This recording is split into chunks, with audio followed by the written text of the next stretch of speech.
জি3 রুইয়ের রেণুপোনা চাষ করে লাখ লাখ টাকা আয় করছেন কুড়িগ্রামের ফারুক মণ্ডল। জেলার রাজারহাটের মৎস্য চাষী ফারুক মণ্ডল মাত্র ৫,০০০ টাকায় ৫০০ গ্রাম জি3 রেণুপোনা কিনে চাষ করেন ২.৫ একরের একটি পুকুরে। সেখান থেকে এখন লাখপতি বনে গেছেন তিনি। গত সেপ্টেম্বরে উন্নত জাতের রেণু সংগ্রহ করলেও ৬ মাস পর সেই রেণুপোনা বিক্রি হচ্ছে ৩২০ টাকা দরে। আমার এই পুকুরের আয়তন ২ থেকে ২.৫ একর। আমি এখানে যদি দেশি রুইয়ের চাষ করি তাহলে সারা বছরে আমার ২ লাখ টাকার মতো আয় হবে, কিন্তু 3G রুই চাষ করিয়ে যেটা আমি বুঝতেছি সেটাতে বছরে আমার ৩ লক্ষ টাকার মতো আসবে। দেশি রুই মাছের চেয়ে জি3 রুই খুব দ্রুত বড় হয় এবং খুব অল্প সময়ের মধ্যেই এর বাজারজাত করা যায় বলে লাভও হয় অনেক বেশি, জানান ফারুক মণ্ডল। 3G রুই সবসময় দেশি রুইয়ের চেয়ে গ্রোথ ভালো হয়, বড় হয়, অল্প সময়ের মধ্যে বাজারজাত করা যায়। এটা হলো ইয়ার গুণাগুণ আর কি। জি3 রুই মাছ আমাদের নর্মাল রুইয়ের চেয়ে গ্রোথ 30 গুণ বেশি এবং এটা চাষে লাভও বেশি, যার কারণে আমরা জি3 রুই চাষিদের চাষের জন্য উদ্বুদ্ধ করে আসছি এবং এটা আমরা মাঠ পর্যায়ে বাস্তবায়ন করতেছি। এতদিন সনাতন পদ্ধতিতে পুকুরে মাছ চাষ করলেও সেভাবে আয় না হওয়ায় বিশেষ এই রুই চাষে ঝুঁকছেন ফারুক মণ্ডল।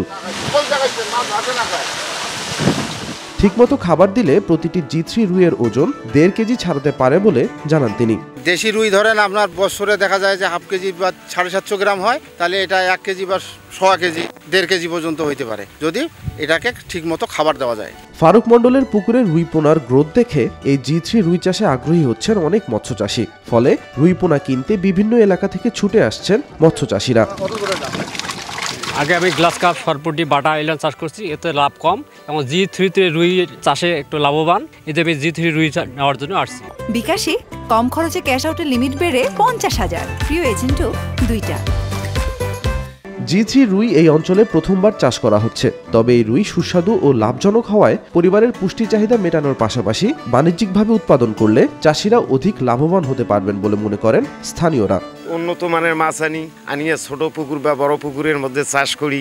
চাষ করলে আমার নিজের চাহিদাও মিটবে, বাজারে বিক্রি করতেও পারবো, পাবলিকেরও কিছু কিছু হলে চাহিদা মিটবে। তা আমরা সবাই মিলিয়ে যদি এরকম মাছের চাষ করতে পারি তাহলে আমাদের কুড়িগ্রাম ডিস্ট্রিক্টের মধ্যে অবশ্যই মাছের চাহিদাও কমবে, লাভবানও হতে পারবো আমরা। জি3 রুই চাষে কুড়িগ্রাম জেলায় ব্যাপক সাড়া পড়েছে।